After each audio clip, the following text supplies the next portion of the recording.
मैं 9:30 पे आके सियावर रामचंद्र की जय नहीं बोलूं, रोते जाते थे रामायण करते। एक बहुत बड़ा कवच है इस घर के लिए।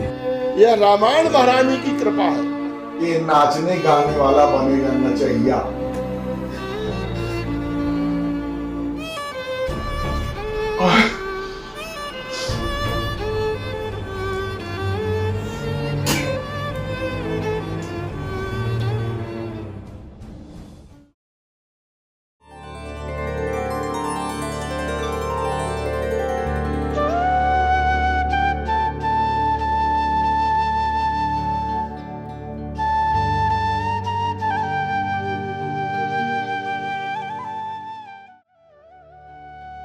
मैं 7 भाइयों में सबसे बड़ा हूं। हमारा परिवार राजा रघुराज सिंह के जमाने से, यानी हम राजाओं के बसाए हुए हैं। हमारे जन्म के 8 वर्ष पहले, यानी वर्ष 1946 से ये रामायण चल रही है। बाबूजी हमारे मतलब मूवी देखने के बड़े शौकीन थे। छुट्टी नहीं मिलती थी तो वो यहाँ वहाँ पिक्चर देखने चले जाया करते थे। तो दादा हमारे बाबूजी को बहुत मारते थे। हमारे पिताजी को एक नया विचार आया कि क्यों ना हम ऐसा कुछ करें कि जिससे हमारे मार भी न पड़े और इज्जत भी हमारी घर में व समाज में हो। अब ये रामायण की परंपरा और ये सोच बाबूजी की बचपन से थी। उस समय पिताजी की उम्र मेरे ख्याल से 24-25 साल की रही होगी। पहले रामायण हमारे शंकर जी के मंदिर में प्रारंभ हुई, फिर धीरे धीरे हमारी दुकान पे रामायण चालू हुई।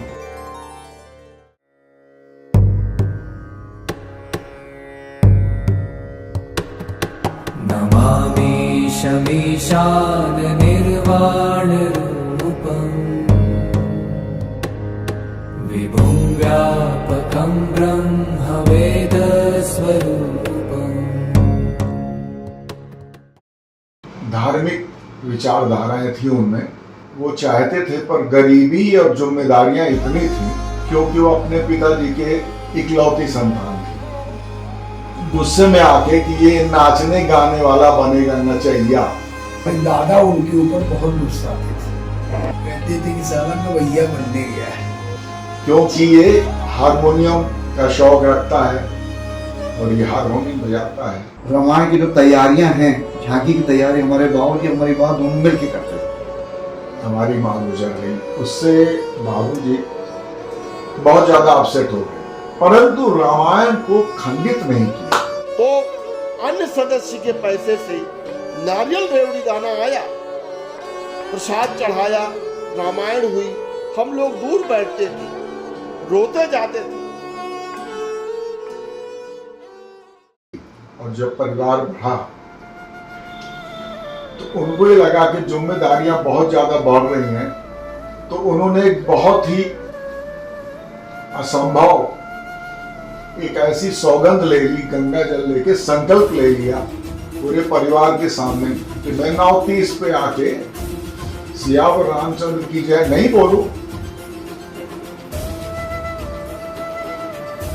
तो मैं अपने दाहिने हाथ का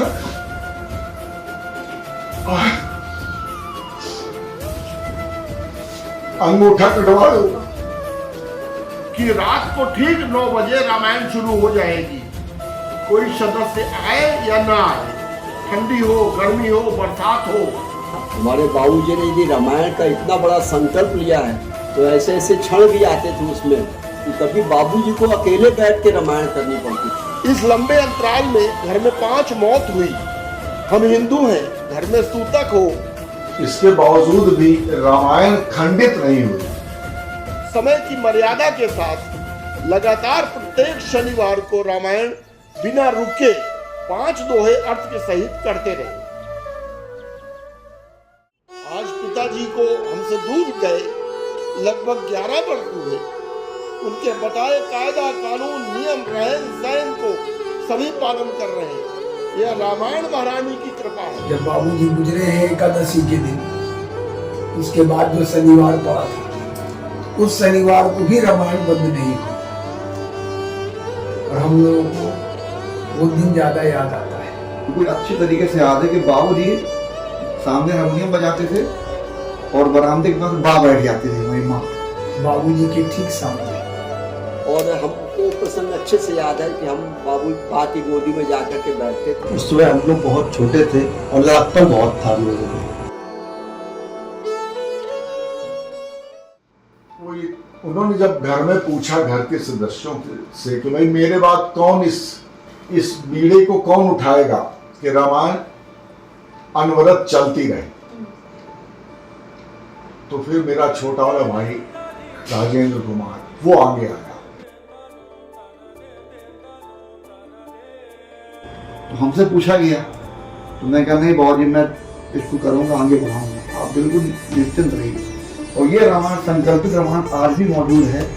आज भी मैं राजेंद्र कुमार 8 बजे अपनी दुकान छोड़ देता हूँ, शनिवार को ग्राहकों से हाथ जोड़ लेता हूँ, सर हफ्ते में 7 दिन होते हैं, 6 दिन मैं आपकी सेवा करता हूँ, 1 दिन भगवान। तो उस संकल्प को हमने अभी तक मजबूत बना के रखा है कि मैं अपनी रामायण सभा में भी चालू कर सकता हूँ।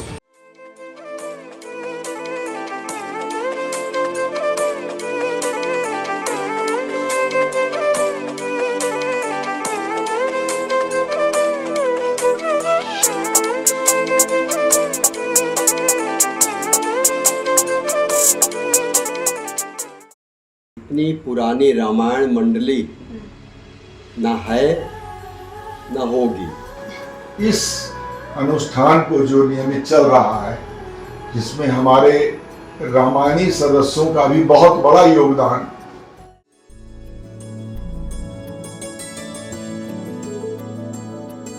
हमारे जो रामायणी सदस्य हैं उनका भी बहुत बड़ा योगदान है। जैसे बबलू अग्रवाल हो गए, दीपेश सोनी हो गए, लल्लू सोनी हो गए, प्रमोद सोनी जी हो गए और शारदा हो गए जो ढोलक बजाते हैं, इनका भी बहुत बड़ा सहयोग, बहुत बड़ा योगदान है। हमारे हर मतलब रामायण में पूर्ण रूप से समर्पित रहते हैं और टाइम पे आते हैं। परम पूज्य आदरणीय श्री लल्लू महाराज जी भी रामायण के सदस्य बने। तो वो बाबू जी ने उनको अपना गुरु बनाया। और बाबूजी ने मेरे को ये बोला कि ये तैयारी तुमको ही करनी। हमारे जो कार्यकर्ता श्री तिवारी जी हैं, रावेन तिवारी, ये भी बहुत बड़ा सहयोग कर रहे हैं। रामायण करने का पदभार राजू भाई को छोड़ के गए, तैयारी का पदभार मेरे ऊपर छोड़ के गए। करते आ रहा हूँ और करता जाऊंगा। बाबूजी जब तक मेरे को आदेश करते रहेंगे तब तक मैं करता ही रहूँगा। तस्वीरों को साफ किया, उसके बाद माला पहनाया, उनको टीका चंदन किया, प्रसाद अर्पण किया। अब मेरे को इन तस्वीरों पे ऐसा नहीं लगता कि ये तस्वीर है, उसी प्रकार के दर्शन मेरे को लगता है कि जैसे मैं साक्षात ही कर रहा हूँ। जब उसमें सोहर गाया जाता है, मचल रही आज महलों में दाई, वो जब गाया जाता है तो एक उसका जो एक वातावरण है वो इतना भाव विभोर हो जाता है। हमको जो प्रसंग अच्छा लगता है, सबसे अच्छा लगता है राम जन्म का। छंद चलता है कि भय प्रगट कृपाला, वो जब चलता है तो हमारे शरीर के रोए खड़े हो जाते हैं। रामचंद्र जी का वनवास, जो अपने पिताजी का आज्ञा का पालन किया 14 वर्ष तक, और उनकी आज्ञा का पालन करने की बहुत बड़ी बात होती है। उस रामायण में सबसे अच्छा चरित्र जो है वनवास के समय भरत जी का लगा।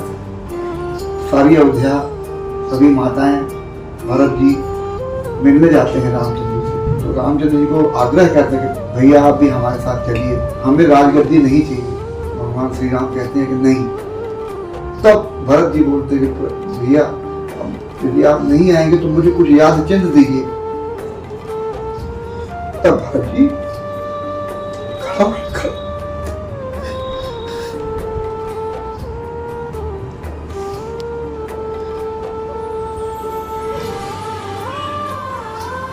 रामचंद्र जी खड़ा हो लेते हैं और सर पे रख के।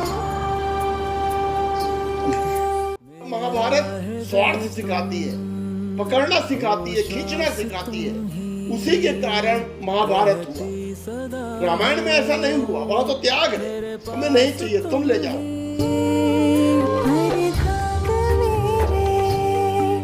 आराध्य तुम हो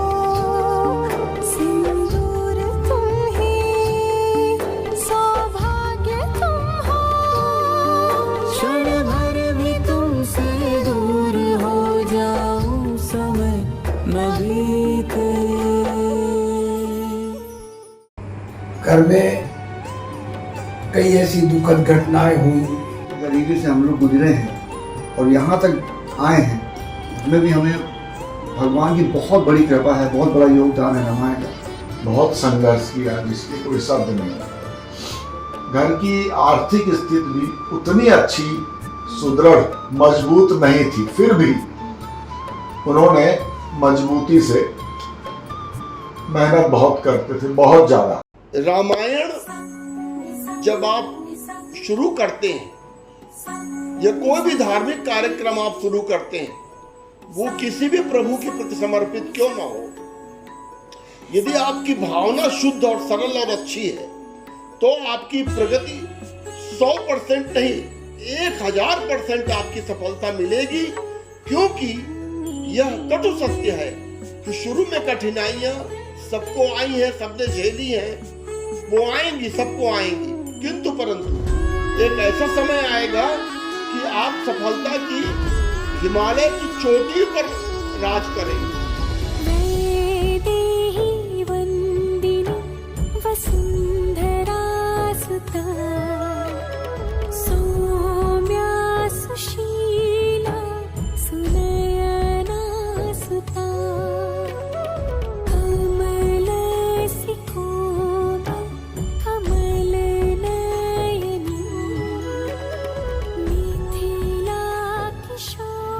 ईश्वर कृपा है, हमें बहुत अच्छे भाई, बहुए, व पत्नी, व 7 भाइयों के 3 लड़के व 17 लड़कियां हैं। वह हमें खूब अच्छे समधीन, हमारी बहन मीना बहन, व दामाद, व बिटिया, व बाल गोपाल मंडली मिली है।